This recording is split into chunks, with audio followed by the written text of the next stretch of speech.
আলাইকুম এভরিওয়ান, সবাই কেমন আছো? আলহামদুলিল্লাহ, আল্লাহর দয়া এবং অশেষ রহমতে আমরা ভালো আছি। আশা করি আল্লাহ তোমাদেরকেও ভালো রেখেছেন এবং সুস্থ রেখেছেন। যারা এই মুহূর্তে আমার ব্লগটা দেখলে অবশ্যই আমি আজকের ব্লগের আগে যে ব্লগটা আসলে আপলোড করেছি সেটার শর্ট আকারে একটু দেখিয়ে দিলাম যে ছাদের ওপরে আমরা আসলে একটা চায়ের আড্ডা বসিয়েছিলাম এবং আই হোপ তোমাদের পছন্দ হবে, সো এটা দেখে আসতে পারো। আর আজকের ব্লগটা আসলে বেসিক্যালি যে আমার শীতের প্রস্তুতি শুরু হয়ে গিয়েছে। আর তাছাড়া আজকে আমি আমার শোকেস, তারপরে ওভেন র্যাক এবং জুতার র্যাকটাও আমি ক্লিন করে নিব। আমার শীতের সবচেয়ে বড় প্রস্তুতি ছিল এই কার্পেটটা, আর এটা আমি ছাদে ওয়াশ করিয়েছি। আর এটা একদম খুবই ভালো করে শুকানো হয়েছে, কেননা এখন ফ্লোরে বড় কার্পেটটা খুবই কাজে আসবে। আর তারপরে যেহেতু আসলে আমার গত ব্লগে চায়ের আড্ডাটা ছিল, সেই আড্ডাতে আমি অনেক কিছু জিনিসপত্র ইউজ করেছিলাম, তো ওগুলো ধুয়ে তারপরে হচ্ছে যে আমি ভাবছিলাম যে শুকেচে উঠাবো। তো শুকেচে যেহেতু উঠাবোই, তো শুকেসটাও অনেক দিন ধরে ক্লিন করা নেই, তো ভাবলাম যে একটু গ্লাস ক্লিনার দিয়ে ভালোভাবে পরিষ্কার করে দেন আমি এগুলো সাজিয়ে রাখি। তবে একটা কথা বলতেই হয় যে শীতের প্রস্তুতি বলতে কিন্তু এটা শুধু যেন তেন বিষয় না, আসলে একটা প্রস্তুতি দরকার। যেমন কম্বলগুলো বের করে রোদে দেওয়া উচিত, তারপরে হচ্ছে যে বাচ্চাদের বা বড়দের পোশাক আশাক সব কিছু। তো সেই ক্ষেত্রে সেই দিকটা আমি অবশ্যই ফলো করেছি এবং হঠাৎ করে দেখবা একদিন অনেক বেশি শীত পড়ে গিয়েছে, তখন মনেও পড়বে না যে কোনটা কোন ব্যাগে রেখেছো বা কোনটা কোন আলমিরাতে রেখেছো।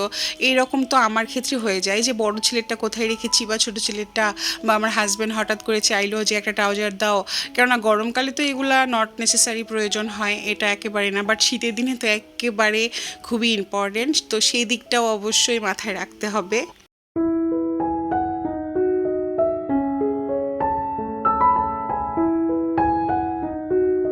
এর আগে একটা আপু আমাকে বলেছিল যে আপু তোমার শোকেস ফুল ভিডিও একদিন শেয়ার করবে, আর তোমার মানে শোকেসে কী কী আছে সেটাও শেয়ার করবে। তো আপু আমি বলতে চাই যে আসলে শোকেস ডিপ ক্লিন করে তারপরে প্রত্যেকটা ডিনার সেট নিচে নামিয়ে তারপরে অর্গানাইজ করা একটা টাইমের বিষয়। আমার হাতে না ওই রকম পর্যাপ্ত পরিমাণে টাইমটা খুবই কম, কেননা বাচ্চাদের এক্সাম হবে, নানা দিক দিয়ে আসলে ছোটো দিনের বেলা, তো মনে হচ্ছে সময়ই পাওয়া যাচ্ছে না। নইলে আমি আজকেই যেহেতু একটু ক্লিন করে নিচ্ছিলাম, আমি পারতাম শেয়ার করতে, কিন্তু এইটা আসলে অর্গানাইজ করতে অনেক সময়ের বিষয়, সেই সময়টা আসলে আমার ছিল না। তবে ইনশাল্লাহ আমি নেক্সট ডে কোনো একদিন সব কিছু শেয়ার করব তোমাদের সঙ্গে। তবে মজার একটা বিষয় হচ্ছে কি যে এই শোকেসটা কিন্তু আমার বিয়ের পরে আমার কেনা প্রথম ফার্নিচার।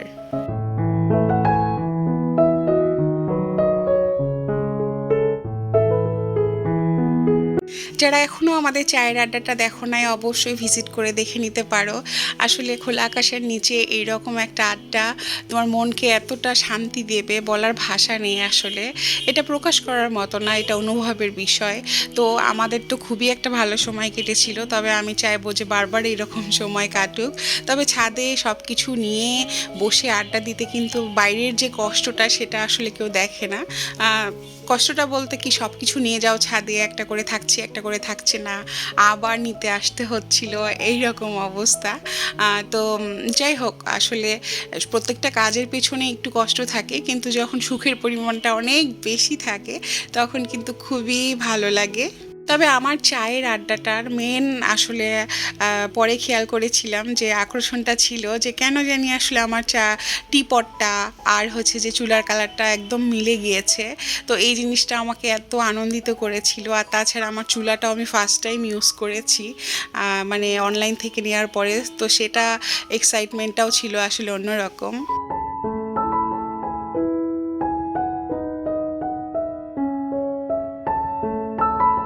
আমরা যখন হাজব্যান্ড ওয়াইফ ছিলাম, আর আমরা না হচ্ছে যে বিয়ের পরে আমার অফিসের পাশেই একটা ফ্ল্যাটে থাকতাম, তো ওই ফ্ল্যাটটা 2 রুমের ছিল। তো ওই ফ্ল্যাট অনুযায়ী একটা শোকেস যেখানে সেট আপ করা যায় সেই অনুযায়ী আসলে আমাদের এই 3 পাল্লার শোকেসটা নেওয়া, বাট এখন যখন মনে হয় যে আমার জিনিসপত্র অনেক বেশি হয়ে গিয়েছে, শোকেসটাই যেন ছোট পড়ে গিয়েছে। তারপরেও এটা আসলে একটা স্মৃতি, একটা ভালোবাসার নাম।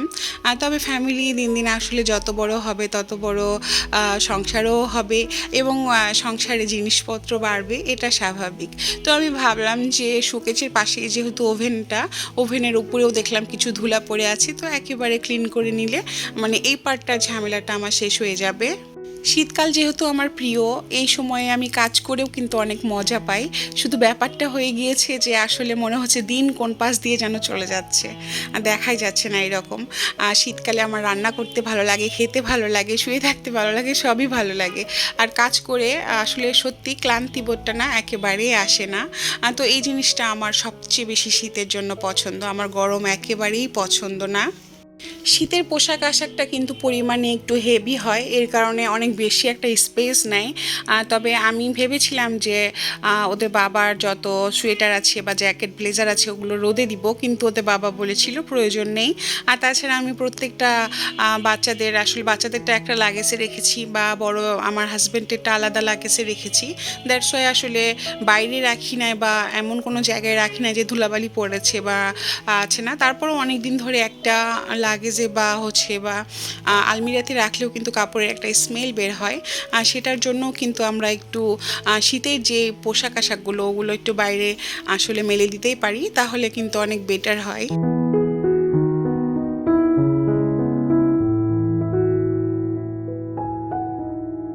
এইগুলো তো আমার ঘরের কাজ, বা আমি করেছি বা সামনে আরও কী কী করব সেগুলো প্ল্যান করছি। প্রস্তুতির তো আসলে শেষ থাকে না।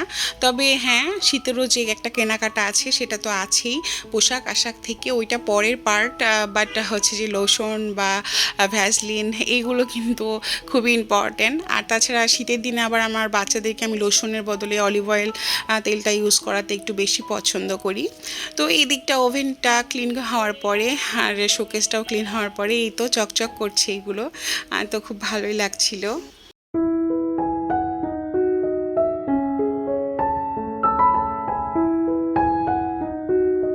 যত্ন না নিলে আসলে সব কিছুই তোমার সৌন্দর্য নষ্ট হয়ে যায়, প্লাস অকেজো হয়ে যায়। যত্নটা না প্রত্যেকটা ক্ষেত্রে খুবই ইম্পর্টেন্ট একটা আসলে ভাব রাখে।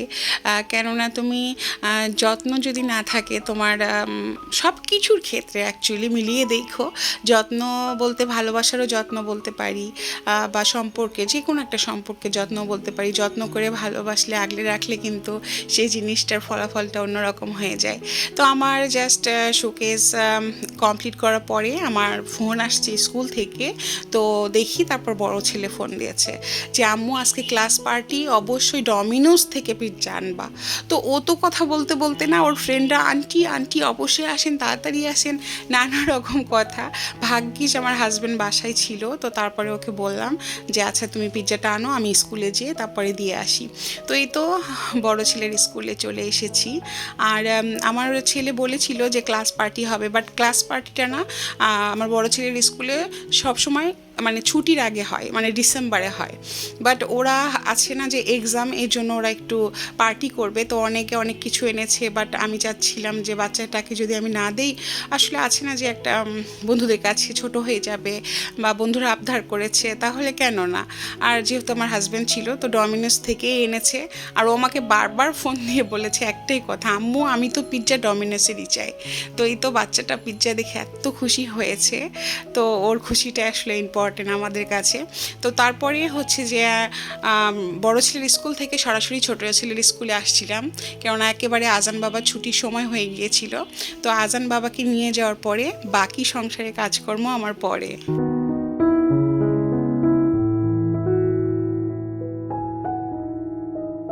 অ্যাজ এ মাদার আমার প্রতিদিনটা কিন্তু এরকম ঝোড়ঝাপটার মধ্যেই চলে।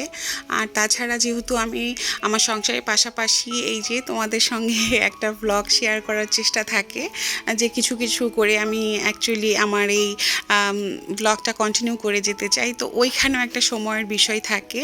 এই জন্য না সব কিছু সুন্দরভাবে মেনটেন করার জন্য পর্যাপ্ত পরিমাণে একটা সময় দরকার, বা সব কিছু সুন্দরভাবে পরিচালনা করার জন্য কিন্তু মোটিভেশনও দরকার। তো আলহামদুলিল্লাহ চেষ্টা করছি, দেখা যাক কত দূর যাওয়া যায়।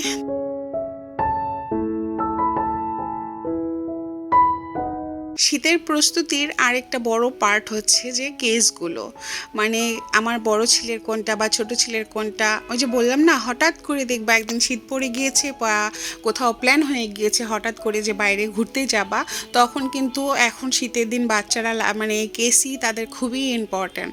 বা আমার হাজবেন্ডই হঠাৎ বলবে আমার কেসটা দাও। আমি আবার গরমের দিনে বাচ্চাদেরকে এত কেস পরাতে পছন্দ করি না, যদিও আসলে কেস সবসময়ই পরা যায়। তো এই জন্য সেগুলো অনেক দিন ধরে রাখা হয়েছে, সেগুলো পরিষ্কার আছে কিনা বা আমার হাজব্যান্ডেরটা ভালো আছে কিনা, যে কোনো সময় চাইলে জাস্ট ও যেন বের করে নিয়ে নিতে পারে। তো এই জন্য আবার ভাবলাম যে জুতাগুলো আমি ক্লিন করে রাখি, যাতে সময়ের আগেই কাজটা করে রাখলে আমার জন্য অনেক ইজি হয়ে যাবে। তো কেসগুলো যখন বের করছিলাম তখন ভাবলাম যে আর কত মিনিটই লাগবে, আমি প্রত্যেকটা স্লিপার বলো জুতা বলো সব কিছু বের করে পুরো জুতার র্যাকটাই আসলে ক্লিন করে নেই, ভালো লাগবে। মানে দেখে মনে হচ্ছিল যে না করেই ফেলি, তবে আমার প্ল্যান ছিল না যে আমি জুতার র্যাকটা আসলে পরিষ্কার করব।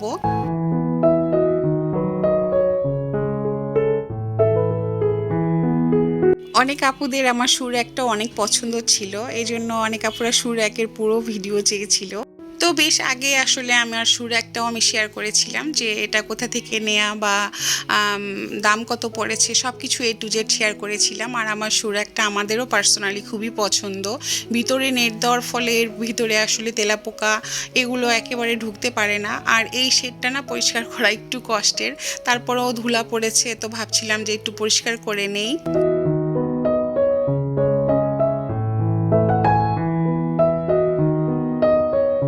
অনেক সময় অনাকাঙ্ক্ষিত কাজ চলে আসে আর যেটা না করলেও হয় না, তো সেটাই হয়েছে আজকে আমার জুতার র্যাক।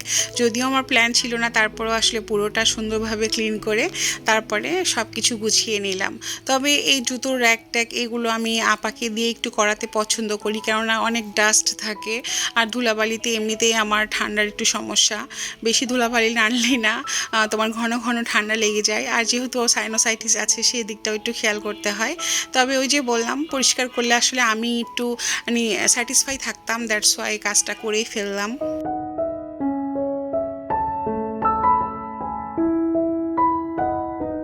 যারা এখন পর্যন্ত ধৈর্য ধরে আমার ব্লগটা দেখেছো, ভিডিওর যে কোনো একটা পার্ট যদি তোমাদের ভালো লেগে যায় অবশ্যই চ্যানেলটা সাবস্ক্রাইব করে আমাদের সাথেই থেকো।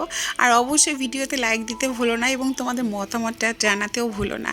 তোমাদের এক একটা লাইক এক একটা কমেন্ট আমার জন্য খুবই ইম্পর্ট্যান্ট।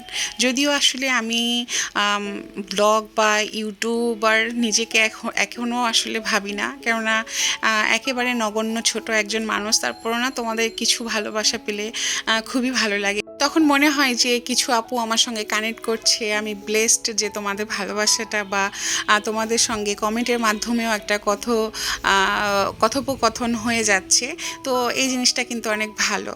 আছে না যে আপু বা ভাইয়াকে আমি কখনোই চিনি না, তারা এক একটা কমেন্ট করে, তাদের সঙ্গে কমেন্টের মাধ্যমে উত্তর দেওয়াটা বা তাদের সঙ্গে একটা আছে না যে সালাম দিলে উত্তরটা নেওয়া, এটাও কিন্তু অনেক বিশাল কিছু আমার কাছে। যেহেতু তোমাদের ভালোবাসা এটা, তো ভালোবাসাই তো আমি চাই সব সময়। তো এই তো আমার বড় ছেলের কেস, আমার হচ্ছে ছোট ছেলের, আমার এবং আমার হাজব্যান্ডের সবার কেসটা আমি সুন্দরভাবে পরিষ্কার করে নিলাম এবং ভিতরে আগে চেক করে নিয়েছি কোনো রকম কোনো ময়লা নেই। আর এখন তখন মানে ঝামেলাবিহীন থাকলাম যে যে কোনো সময় বাচ্চারাই হোক আর আমার হাজব্যান্ডই হোক যখনই চাবে আমি সুন্দরভাবে বের করে দিতে পারবো যে নাও। নইলে আছে না যে হঠাৎ করে চাইলে না আসলে জিনিসটা ভালো আছে কিনা নোংরা আছে কিনা এগুলো একটা বিষয় থাকে। তবে এই তো মাত্র শীতের শুরু, আমার শীতের শুরুর এতটুকুই আসলে ছিল যেটা আমি প্রস্তুতি নিতে পেরেছি। তবে প্রতিদিনই একটু একটু করে প্রস্তুতি নিচ্ছি। আমার বড় ছেলে এবং ছোট ছেলের সম্পর্কটা এত দারুণ হয়ে গিয়েছে যে বড় ছেলে এসে আজানকে শোনায় যে আমি স্কুলে আজকে এটা করেছি, বা আজান এটা গল্প করে যে ভাইয়া জানো আজকে আমি এটা করেছি সেটা করেছি। তো সেটা আসলে আজকে আমার জন্য একটু কষ্টের হয়ে গিয়েছিল। আমার বড় ছেলে এসে যখন বলে যে জানো আজকে ডোমিনোস পিৎজা খেয়েছি, আম্মু তো আমাকে স্কুলে নিয়ে যেয়ে দিয়েছিল। আর সেই মুহূর্তেই আজান বাবার কথা ছিল যে আম্মু আমিও খাবো, আমাকেও এনে দাও। তো আমি বললাম যে বাবা ঠিক আছে, নেক্সট ডে আমরা কোনো একদিন যাব বা নিয়ে আসাবো। তো আজকে যেহেতু ফ্রিজে চিকেন ছিল, তো সেগুলো আসলে কোনো মতে বাচ্চাদেরকে বাসায়ই ফ্রাই করে দিচ্ছিলাম। তবে বাসায় এই চিকেন ফ্রাইটা কিন্তু অনেক মজা হয়, কোনো অংশে কম না। তবে হ্যাঁ, কেএফসি তো কেএফসি, বাট বাসার খাবারের তুলনা হয় না। এই যে টাটকা তেল দিলাম বা হচ্ছে যে সুন্দর করে যত্ন নিয়ে ভেজে, তারপরে তো ভালোবাসাটা আছে। এটা বাচ্চাদের জন্য কিন্তু অনেক ভালো কিছু। যদিও একটা সময় বাসাতে অনেক আসলে চিকেন ফ্রাই করে দিতাম, এখন তো কমেই গিয়েছে। ওই মাসে একবার বা 2 মাসে একবার এইরকম যখন তারা চায় তখন আসলে দেই। আর নইলে আমার বড় ছেলের কেএফসি তো মনে করো 1 নম্বর পছন্দের খাবার। সপ্তাহে সপ্তাহে প্রায় কেএফসিতে যাওয়াই হয়, এর জন্য আসলে ঝামেলাও করতে ভালো লাগে না বাসায়। তো তবে আমি খেয়াল করেছি আমার ছেলেরাও না কেএফসিতে খাওয়ার বিষয়টা আলাদা, বাট বাসায় যখন করে দেই তখন কিন্তু তারা অনেক আনন্দ পায় যে আম্মু আজকে চিকেন ফ্রাই করেছে। তো তাদের আবদারটা আসলে না করতে পারছিলাম না, এর জন্যই করে দেওয়া। আর তাছাড়া আজকে চিকেন ফ্রাইটা করেছিলাম এই যে আমার ছোট ছেলে যাতে একটু হ্যাপি হয়ে যায়। তবে এটা আহামরি কোনো কঠিন কাজও না, জাস্ট চিকেনটা একটু মশলা দিয়ে ম্যারিনেট করে তারপরে আটা হোক, ময়দা হোক বা কর্নফ্লাওয়ার হোক, অ্যাকচুয়ালি অনেকে তোমার ময়দা ইউজ করে বা আটা ইউজ করে বা অনেকে কর্নফ্লাওয়ার দেয়। তো আমি যেভাবে করি আদা রসুন দিয়ে আমার শুকনো মরিচ বা একটু soya sauce, fish soya sauce দিয়ে আমি দুইটাই অ্যাড করি। সয়া সসও দিই আবার ফিশ সয়া সসও দিই, তবে পরিমাণে খুবই অল্প। আর লবণটা অবশ্যই খেয়াল রাখতে হবে, কেন সয়া সসেও লবণ থাকে। আর তারপরে হচ্ছে যে একটু মিক্সড হার্ব আছে, ওইটা একটু দিয়ে তারপর ম্যারিনেট করে রেখে দিয়ে আধা ঘন্টাও রাখতে পারো, ঘন্টাও রাখতে পারো, 5 ঘন্টাও রাখতে পারো।